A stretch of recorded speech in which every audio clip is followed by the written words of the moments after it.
just like gas and water, aims to make our electrical system more reliable and resilient. And the utilities president and CEO has presented city leaders with the 5-year infrastructure improvement proposal.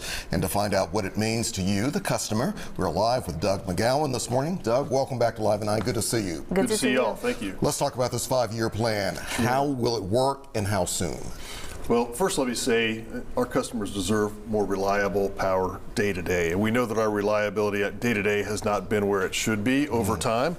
And that's been exacerbated by storms. So this recent spate of storms has shown that there are some resilience issues with our system as well. So that's where our aim is to really improve reliability day to day for our customers and to make us more resilient in the face of storms. So I really have a 3-part approach. First, because of the number of storms and the damage we've had, we need to go out and do a baseline assessment to find out what's broken so we know what to fix. There are likely some things that are broken that didn't cause an outage, so we may not know about them. So a baseline assessment. The second part is a reliability and resilience plan.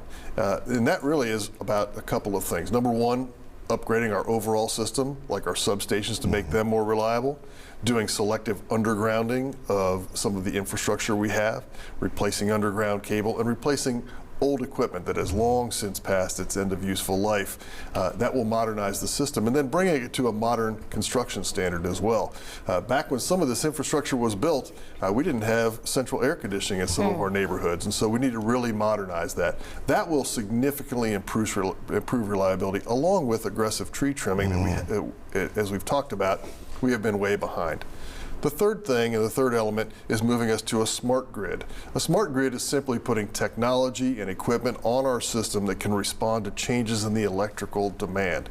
That change could be because of a tree or a tree limb that fell, which would cause an outage. It reroutes power around that. Or it could be because there's a significant load on any one particular circuit, and it can change and shift that load to make sure that we don't overload anything and have it shut down. So doing a baseline assessment, replacing old infrastructure, which is a reliability and resilience upgrade, and then moving to a smart grid. And we're implementing that plan. We're already underway today. Now, this sounds like a great plan, but as you know, many people will say, what are we doing today as we keep having these outages, throughout the summer, throughout the heat wave? What are we doing now versus, 5 years down the line? Yeah, so we are actually doing that work now. As an example I gave at City Council the other day, we've focused on the area of Orange Mound, which is a neighborhood that we know from the data has some of the lowest reliability. And so in that area, we've already inspected more than 3,000 of the wood poles. We found 400 that needed to be replaced. We've already replaced almost 385 of those. We've put in 90 of the smart switches that are required for that smart grid to go in. We've replaced almost 100 of the transformers of the 130 we know need to be replaced. So that's happening every day. And Doug, what about the tree trimming areas? That there's some areas that obviously are more hard hit than others. Sure. Well, we need to do that all over our service area. The interesting thing that our team did was they're using some satellite imagery along with GIS information, which is your kind of GPS locations of your service lines, as well as some things like LiDAR and drones. They're overlaying that together, and we know where we need to start, like where are the trees most likely to intersect with the power lines, and that's where we're starting. And it's in the area of the center of the city where we have a lot of rear lot line service and where we have a lot of tree cams. I'm sure you hear this more so than anybody, but it seems like this summer more people are saying, or a lot of customers saying, it seems like my power is going out more so than ever before. Is this really the case? They're right. And if so, why? They are right. I've said it in several of the news conferences. In the last 18 months, we've had more customer interruptions, the same number of customer interruptions as we've had in the last 10 years. Wow. That largely is attributed to, as I've said before, 40 to 60% of our outages are due to vegetation or trees. And so since we're behind, in some cases, 7 to 8 years behind, that's really what's causing a lot of it. In addition, the severe weather is really revealing the weaknesses, both in the vegetation causing trees to fall, and revealing weaknesses in old infrastructure. And that's why we have to get back and replace those broken lightning arresters, those fuses, those cross arms, those poles. That's the weaknesses that are being revealed in the severe storms. We've seen the problems in Germantown with their water system there.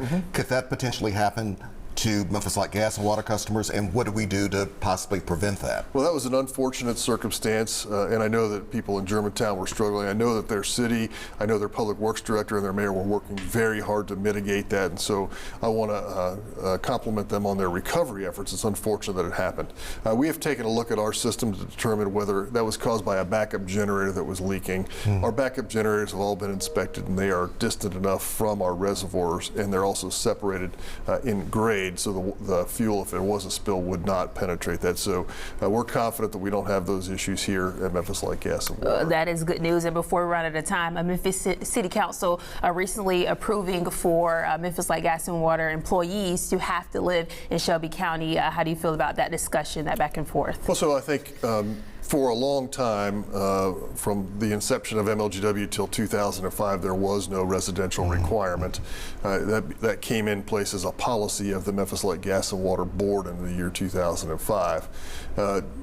Like everyone else, we're struggling to hire talent, and I don't want to do anything to limit the talent that we can attract. And I think what folks really care about is having their lights on and their water to be fresh and pure and clean and reliable.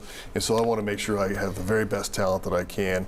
And so that's why we made that policy change to allow our folks to live wherever they choose. And one last thing for sure, another major issue for a lot of customers, they have not received their bills, Doug. Sure. What do you do in a situation like that? Do I try to pay just a little bit every month? Do I just kind of blow it off until I finally get that bill? What do you do and why? Yeah, that's exactly right. So we know that we have about 38,000, first of all, we have 1,014,000 meters. About 38,000 of those have a register problem, so it's not a significant number. But for you, if it's your meter that's having that problem, that's an issue. So we encourage everybody to pay some on their, if they know they've used electric, gas, and water, pay what you would typically pay on an average month. We will make sure that that's documented, and we do a very good job of that.